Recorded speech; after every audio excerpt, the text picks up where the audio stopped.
Happy Friday, everybody. Something a little different on tonight's town hall. We're looking in depth at a single topic, the cost to fill your tank. So you asked, couldn't it be cheaper considering the cost of oil has plummeted to get gasoline for your car? We're going to look at that with our Verify team.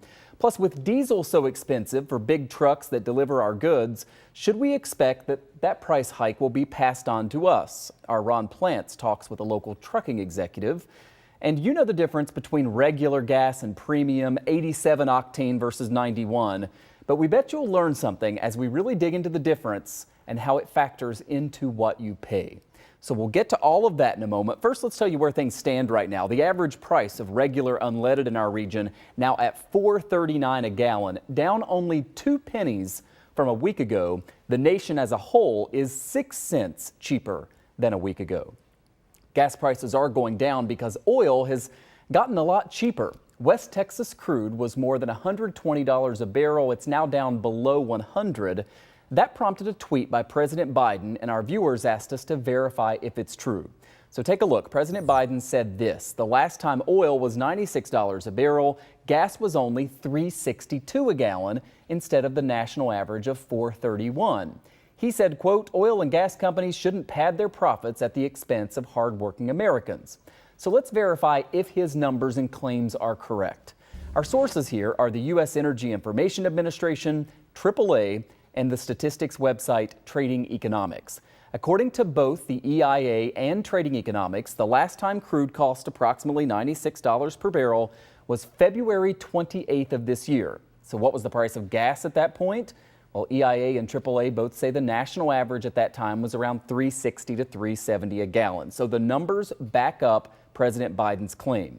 If you fast forward to this week, crude oil is now below $96 per barrel, yet gasoline is way more expensive than it was before at $4.31 a gallon nationally. So we can verify the numbers in the president's tweet are accurate.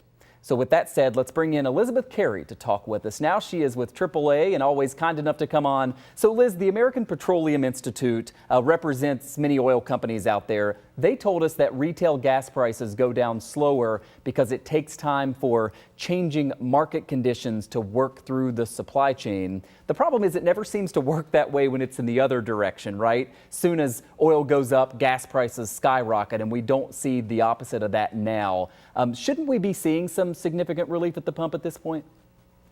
Yeah, I mean, you did your homework there, and it shows some of the numbers, and a lot of people have questions about that too as they fill up and they have this pain at the pump. So this is what's leading to a lot of frustrations with people. But there's a few different things to take into consideration.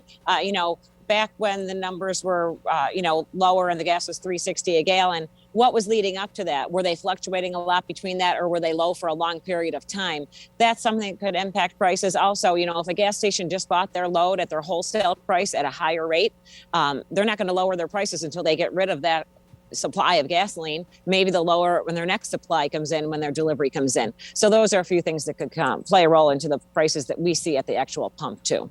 So as we look forward, Elizabeth, we would anticipate that retail gas prices are going to get cheaper because oil has, stayed below that $100 a barrel now for quite a few days. What is AAA forecasting in terms of when we'll actually see some real relief? And what do you make of the fact that, nationally prices have gone down 6 cents a gallon over the past week? Here locally, we've only seen 2 cents a gallon cheaper. We hate to be on that end of it, don't we? Yeah, we do. And, people were very tolerant when the prices were $3.50, $3.75. $4 was that tipping point. And we saw a lot of anger and people outraged, really posting pictures of over $4 a gallon for gas. And they thought that was outrageous. So check oilprice.com, because I did check a little while ago and it looked like the prices were going back up over $100 again per barrel. So a lot of this is a reaction to what's happening in Russia and Ukraine, because as soon as Russia even threatened to invade Ukraine, there was a reaction on the oil markets and it shot those prices up. And that's one of the things that really pushed up those oil prices. There's so many global factors that can affect the prices. But when you think about it, a barrel of oil was $30 back in August. Now, if we're saying 100, just under 100, whatever it is, that's still a lot more than it was in August. So it might take some time for these prices to come down. And not to be the bearer of bad news, but there's some other things that could push prices up. And one is demand. Right now, this is spring break for SUNY schools, but Easter's around the corner. More people will be traveling, summer travel. That's going to push up demand. That pushes up prices. And the refineries are switching over from the winter blend of fuel to summer blend, which is more expensive to produce. So that could push up prices too. So there's a lot of factors that go into a gallon of gas. So, there's a lot of talk out there too, as far as like lowering the gas tax or eliminating the sales tax to give people some relief. So we'll have to see what comes of that. And that will all play a role into how much relief, if any, we get at the pump. Yeah, and Ukraine and Russia and what happens there and how that impacts the whole world. Elizabeth Carey, always kind of you to come on the show. Elizabeth is with AAA of Central and Western New York. Have a great weekend. You too. Take care. Safe travels. All right. So while, of course, you might be frustrated over gas prices, have you thought about the price of diesel fuel? That may pump up your overall cost of living as well, because so much of what we buy gets delivered by big trucks, and it costs them a lot more to operate when diesel is so expensive. Channel 2's Ron Plants explains that part of the story for us. Just as a new driver tests his skills at the Sonwell Transportation Terminal in West Seneca, trucking and logistics companies are being tested by the soaring cost of diesel fuel, about $1 more than gasoline. These trucks hold 300 gallons of fuel, so that would be $1,575. They typically haul heavy, as they put it, 65,000 in payload, 100,000 pounds with a truck included, getting about 5 to 6 miles a gallon. That could really hurt some of the independent drivers. And if they're taken out of the supply chain, that'll leave a huge gap. The trucking company execs and supply chain experts agree it could make the product delivery flow tighter down the road. As those carriers and or drivers begin to fall out of the market, that's going to put a compression on the capacity that we have available to us to move trucks. The independent truckers play a very valuable role in our supply chains. So it's something that's, they're critical to the supply chain as well. A lot of independent truck operator owners pulled out in 2007-08, the last time we saw a major fuel cost spike that they could not easily plan for. The bigger companies can use fuel surcharges in contracts to protect them, but who will really pay the freight, as they say? And we pass it back to our shippers and receivers, and the shippers and receivers then pass it back to the consumers. So ultimately, there's going to be an increase that the consumer is going to see. Of course, that brings us to the supermarket aisle. Different supermarkets have tried to minimize those impacts and whatnot, but they do have to pass those costs along because they are real costs because of the diesel fuel prices. And let's go back a step even further, down on the farm. Think about the farm equipment that uses diesel fuel when they're, planting and harvesting and doing all the things that the farmers do. All those things are impacted by the cost of fuel as well. So that impacts the price of the, right at the beginning of the supply chain, if you will, the food supply chain.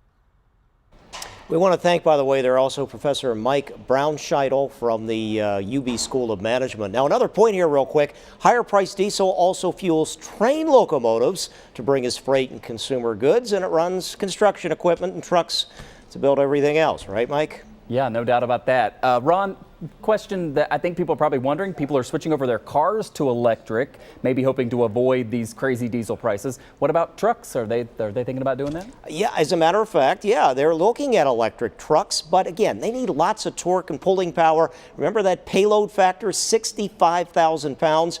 Jason Ickert of Sonwell told me he recently discussed it with Freightliner, a big truck manufacturer, and they agreed they're just not there yet. And of course, they need more of the recharging infrastructure for cross-country trips. They are successfully using electric truck cabs like tugs to move trailers in and out of loading docks at truck terminals now, so that's where they're seeing it, Mike. Yeah, we'll see how that changes as we go into the future. Ron Plants reporting tonight. Ron, thank you. So one way to save cash at the pump is to buy the cheaper octane, get regular instead of premium.